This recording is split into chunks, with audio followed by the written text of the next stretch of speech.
میں ایک اور اسکالر کو سن رہا تھا، وہ ماشاءاللہ حاجیوں کو بتا رہے تھے، کہتے کہ بھائی آپ سورہ فاتحہ ہی آپ کی آج قبول ہو گئی نا عرفات والے دن، تو بس آپ کی زندگی سنور گئی. تو وہ کہتے یہی پڑھی جانا. ایک تو لا الہ الا اللہ وحدہ لا شریک لہ تو ہے ہی، سورہ فاتحہ بار بار پڑھو، تب تک پڑھو جب تک آپ اللہ سے کنیکٹ نہ کر، جو آپ کو یہ محسوس نہ ہو کہ واقعی میرا کنیکشن ڈیولپ ہو گیا.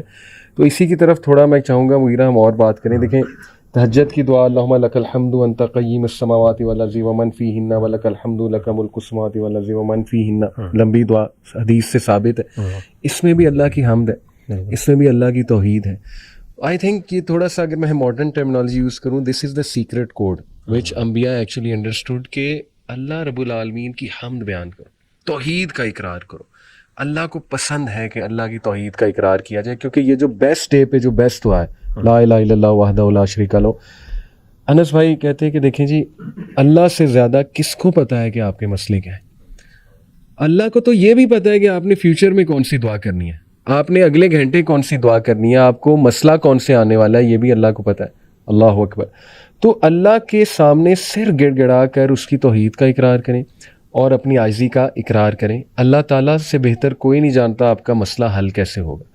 تو واقعی اگر آپ انبیاء کی دعائیں دیکھیں، ان میں یہی دو چیزیں بار بار ہمیں ملتی ہیں، ایک توحید کا اقرار اور ایک اپنی عاجزی کا اقرار. آپ دیکھ لیں کہ ابراہیم علیہ السلام کی دعائیں دیکھ لیں، زکریا علیہ السلام کی دعائیں آپ دیکھ لیں، ایون جو ایوب علیہ السلام جو کافی سخت علیل تھے، ان کی دعا آپ دیکھ لیں، ربی انی مسنی الضر وانت ارحم الراحمین. وہ واسطہ دے رہے ہیں اللہ کو، اقرار کر رہے ہیں اللہ کا کہ اللہ آپ انت ارحم الراحمین ہیں، آپ سب سے زیادہ رحم کرنے والے ہیں.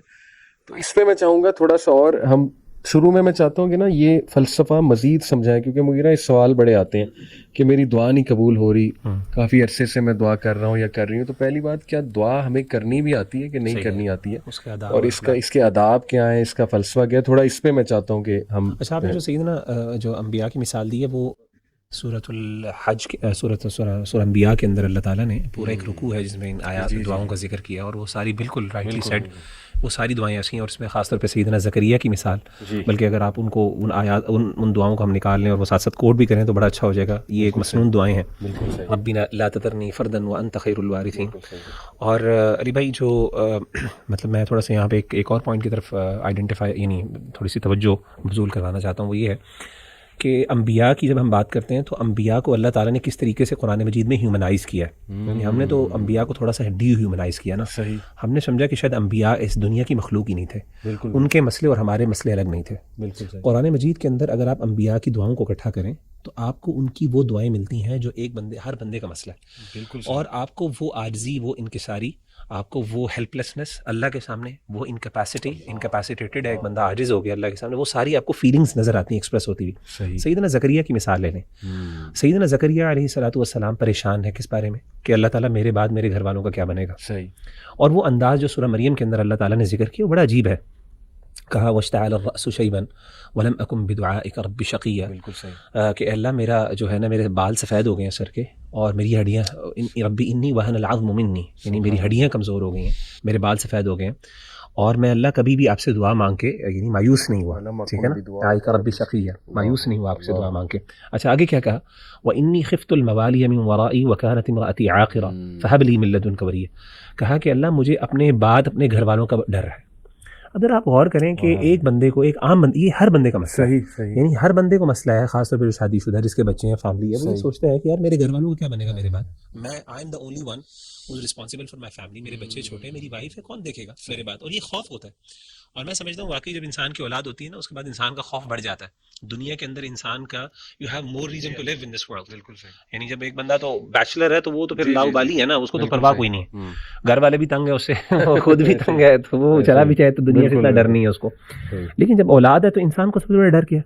اب نبی، سوال یہ پیدا ہوتا ہے نبی کو ڈر ہے، یعنی وہ انی خفت الموالی وکانت، یعنی. اور مفسرین نے بیان کیا کہ سیدنا زکریا کہہ رہے ہیں کہ میرے فیملی کے اندر، میرے رشتہ داروں میں کوئی ایسا بندہ نہیں جس میں میں اتنا ٹرسٹ کر سکوں جو میری فیملی کی ذمہ داری اٹھا سکے.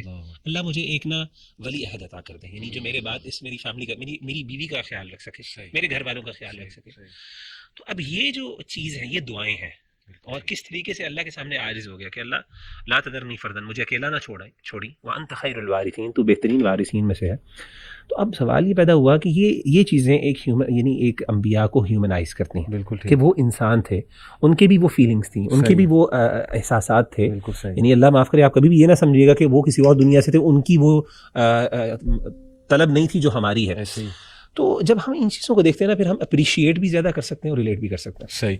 اب یہ دیکھیں نا، یہ آیت وَأَيُّوبَ إِذْ نَادَى رَبَّهُ، یعنی اس نے تڑپ سے ایک آواز لگائی کہ انی مسنی الضر وانت ارحم الراحمین. کتنی بیچارگی، کتنی اس میں اللہ رب العالمین پہ ڈیپینڈنس ہے کہ اے میرے رب، تکلیف نے مجھے چھو لیا ہے اور بے شک آپ ارحم الراحمین ہیں. اور اللہ تعالیٰ کہتے ہیں کہ ہم نے اسے رسپونڈ کیا اور ہم نے اس کی جو مشکل تھی وہ ریموو کی اور اس کی فیملی اسے واپس دی.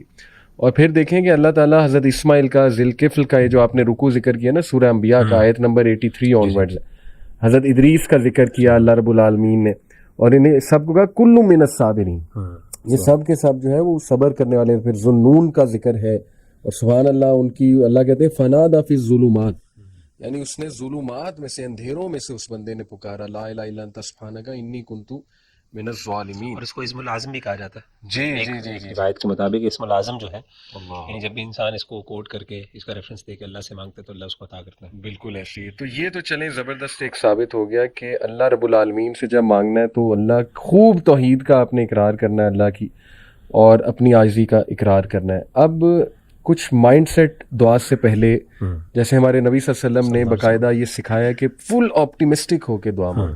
نو matter who you are, no matter کیا گناہ ہے آپ کا، نو میٹر آپ لیٹ سے دنیا کے بدبخت ترین انسان ہو، لیکن دعا مانگنے سے پہلے انٹر جس مائنڈ سیٹ سے ہونا ہے میرا بھائی، کہ ایک تو ہیڈ لیس بندے کی دعا اوپر تک نہیں جاتی. یہ باقاعدہ حدیث سے ثابت ہے. یہ ہاں بالکل. نہیں میں تھوڑا سا اس کی وضاحت بھی کروں گا. جی ہاں بالکل. یہ مطلب ہیڈ لیس سے مراد ہے جو لاپرواہی سے غافل ہو کے دعا کر رہا ہے. یعنی دعا ایک تو ہے جنرلی ایک بندہ ہیڈ لیس ہے، اور ایک ہے جو دعا کے اندر غافل ہے. یہ دو الگ چیزیں. ہاں ٹھیک ہے. یعنی یہ گناہ، اسے اصل میں بعض لوگ یہ مراد لیتے ہیں نا کہ گناہ گار کی نماز دعا نہیں سنتا، اللہ نہیں سنتا. اصل تو اللہ نیکوں کی سنتا ہے. نہیں، ہم بات کر رہے ہیں جو دعا کرتے ہوئے ہیڈ لیس ہے، جس کو سمجھ نہیں آ رہی کہ میں کیا دعا کر رہا ہوں، اور بس وہ کھانا پوری کے لیے یہ جو ایک ورڈ ہے اس کے حوالے سے میں بات کروں گی. حدیث سے بھی ثابت ہے کہ غافل جو دل ہے اس کی دعا ظاہر ہے کہ اس میں وہ افیکٹ نہیں ہوگا. اور دوسری بات کہ پوری اس آپ نے مائنڈ سیٹ انٹینشن کے ساتھ داخل ہونا ہے دعا میں کہ انشاءاللہ اللہ رب العالمین میری دعا سن بھی رہا ہے، سمیع اللہ لمن حمیدہ، اور اللہ رب العالمین قبول بھی فرمائے گا. اللہ رب العالمین ضرور قبول فرمائے گا. تو یہ میں چاہتا ہوں کہ ذرا احادیث کی روشنی میں تھوڑی اور وضاحت اس کی کہ واٹس دا مائنڈ سیٹ. علی بھائی اس میں نا دو چیزیں میں ذکر کروں گا. پہلے تو میں یہ ذکر کروں گا جو آپ نے ذکر کی، یعنی بات کی ہے، یہ حدیث ہے اللہ کے رسول صلی اللہ علیہ وسلم کی کہ مائنڈ سیٹ کیا ہونا چاہیے. سنن ترمذی کی حدیث ہے، آپ نے فرمایا ادعوا اللہ وانتم موقنون بالاجابہ، کہ جب بھی تم اللہ تعالیٰ سے دعا کرو تو تمہیں خوب یقین ہو اس بات کا کہ اللہ اس کا جواب دے گا، اللہ اس کو پورا کرے گا. اور پھر آپ نے فرمایا کہ وَاعْلَمُوا أَنَّ اللَّهَ لَا يَسْتَجِيبُ دُعَاءً مِّن قَلْبِ غَافِلٍ لَاهٍ. یہ آپ نے جو ذکر کیا نا کہ اللہ تعالیٰ کسی غافل دل کی دعا کو نہیں قبول کرتے. یعنی جب آپ ہیڈ لیس ہیں اور جب آپ اس دعا کے ساتھ دیکھیں، اللہ تعالیٰ کوئی دینے کا آپ کو محتاج، یعنی اللہ آپ کا محتاج نہیں ہے آپ کی دعاؤں کا. تو آپ جب اللہ کے سامنے آئے ہیں اور آپ اگر کیئرلیس ہیں، آپ اس لگن کے ساتھ اللہ سے مانگ ہی نہیں رہے جو اللہ تعالیٰ چاہتے ہیں کہ آپ کو ایک اٹیچمنٹ فیل ہو، تو اس کے بعد اللہ تعالیٰ ایسی دعا کو خاص طور پہ اتنی اہمیت نہیں دیتے. اسی طریقے سے جب آپ اللہ سے مانگ رہے ہیں اور آپ کہتے ہیں پتہ نہیں اللہ نے قبول کرنی کہ نہیں کرنی، شک بھی ہے، اور نہ صرف شک بلکہ آپ اس کی آپ اتنا بودر بھی نہیں کرتے. آپ کہتے ہیں یار بس میں مانگ لیتا ہوں چلیں. تو بھائی اللہ کو کیا پڑی آپ کو سیٹسفائی کرنے کی؟ اللہ نے آپ کو سیٹسفائی کر کے کوئی پوائنٹ تو نہیں نا پروف کرنا، اپنا آپ تو نہیں نا پروف کرنا، اللہ معاف کرے. تو ادعوا اللہ وانتم موقنون بالاجابہ، اللہ سے مانگو اس یقین کے ساتھ کہ اللہ تمہاری بات کو سنے گا اور تمہاری بات کو پورا کرے گا. تو یہ ایک کنوکشن، یہ ایک یعنی ایک اسٹرانگ فیلنگ کے ساتھ اللہ کے سامنے پیش ہونا، اور ایسے مائنڈ سیٹ کے ساتھ کہ میں نے اپنے رب سے، جیسے کہ بعض علماء نے یہ بھی کہا نا ہمارے اسلاف میں سے کہ جب بھی تم اللہ تعالیٰ سے مانگو تو تمہارا انداز جو ہے نا ایک بچے کی طرح کا ہونا چاہیے. یعنی جس طریقے سے ایک بچہ اپنی ماں سے کوئی چیز مانگتا ہے، رو رو کے لگن کے ساتھ پیچھے پڑ جاتا ہے، بالکل اس طریقے سے اللہ سے مانگو اور اللہ دے گا. اللہ تعالیٰ ماؤں سے زیادہ رحم کرنے والا ہے انسان کے اوپر. تو یہ تو ایک فلسفہ ہے. دوسری بات علی بھائی میں ایک وضاحت کرنا چاہتا ہوں، جیسے میں نے ذکر کیا، یہ بھی ہمارے ہاں بہت زیادہ کنفیوژن ہے. دیکھیے ہمارے دین اسلام کی، اور اس کو ہم اپریشیٹ کرتے ہیں، میں اور آپ بھی کریں گے کیونکہ ایک زمانے میں ہماری بھی کچھ سوچ اس طرح کی تھی کہ اللہ تعالیٰ اسلام کی نا بہت سے احسانات ہیں ہم پر، اور ایک سب سے بڑا احسان جو اسلام کا ہم پر ہے نا کہ اسلام نے نا ایک بندے کو ڈائریکٹلی اپنے رب کے ساتھ کنیکٹ کیا. سبحان اللہ. آپ جتنے بھی ریلیجنس کو اٹھا لیں, یہ جو ڈیمی گاڈس کا تصور ہے وہ کیا تصور, وہ تصور یہ ہے کہ بھائی بڑے خدا تک پہنچنے کے لیے آپ کو نا انٹرمیڈیریز کی ضرورت ہے, یعنی آپ ڈائریکٹلی نہیں پہنچ سکتے نا, آپ امپیور ہے اور آپ کی رسائی وہاں تک نہیں ہے. تو اللہ تعالیٰ نے اس پورے فلسفے کا رد کر کے, اور یعنی کیتھولسزم کی بات کریں بھی, آپ نے اپنے گناہ کو معاف, یعنی آپ نے, تو اس کے لیے کنفیشن کا کانسیپٹ ہے, پارڈننگ کا پورا کانسیپٹ ہے. آپ نے ایک پریسٹ کے سامنے جانا ہے اور اس کے سامنے بیٹھ کے آپ نے کنفیشن کرنی ہے, وہ پیچھے کھڑکی کے پیچھے بیٹھ کے آپ کہتے ہیں جی میں نے یہ, یعنی ایک انسان کے پاس یہ اختیار ہے کہ وہ آپ کو رب کے ساتھ کنیکٹ کرے گا, آپ نہیں کنیکٹ ہو سکتے. عجیب بات ہے. تو یعنی ڈیمی گاڈس کا تصور یہاں پہ سارا ہم نے اللہ معاف کرے کر دیا. اور اب آپ دیکھیں کہ ایک بندہ, اللہ نے کتنا بڑا احسان کیا, اللہ کہتا ہے تو چھوڑ ساروں کو, تو میرے سے ڈائریکٹلی کنیکٹ ہو. وَإِذَا سَأَلَكَ عِبَادِي عَنِّي فَإِنِّي قَرِيبٌ أُجِيبُ دَعْوَةَ الدَّاعِ إِذَا دَعَانِ فَلْيَسْتَجِيبُوا لِي. اللہ نے کہا کہ جب بھی میرے بندے میرے بارے میں سوال کریں تو میں قریب ہوں, اور میں ہر سننے والے کی دعا کو پکار. ہر سننے والے کا مطلب یہ ہے کہ جو بندہ بھی پکارے, تو یہاں سے جیسے میں نے آپ کو کہا نا, بہت سے لوگ یہ سمجھتے ہیں کہ شاید اللہ سنتا ہی ایسے شخص کی ہے جو بڑا نیک ہے. اللہ سنتا ہے, ان کی بھی سنتا ہے, اب اس کو ڈینائی نہیں کرتے, لیکن اللہ کو اللہ چاہتے ہیں کہ آپ اس کے سامنے ہو. جتنے گناہ گار ہاتھ لے کے آپ اپنے رب کے سامنے پہنچیں گے, اتنی تڑپ آپ کے اندر ہوگی نا. مطلب اب ایک بندہ مومن ہے, وہ آپ کے لیے دعا مانگ رہا ہے, کبھی بھی اس لگن سے شاید اس جذبے کے ساتھ نہیں مانگ سکے گا جس فیلنگ کے ساتھ آپ مانگ رہے ہوں گے. یعنی آپ اللہ کے سامنے ہوں گے, عاجز بھی ہوں گے, آپ کو اپنے گناہ بھی یاد آئیں گے, آپ کو اس میں شرمندگی ندامت بھی ہوگی. تو اس دعا کے نتیجے میں جہاں پہ اللہ آپ کو ہو سکتا ہے بہت سی چیزیں عطا کریں, وہاں پہ آپ کے گناہوں کی جو معافی ہو رہی ہے وہ کیا چیز ہے؟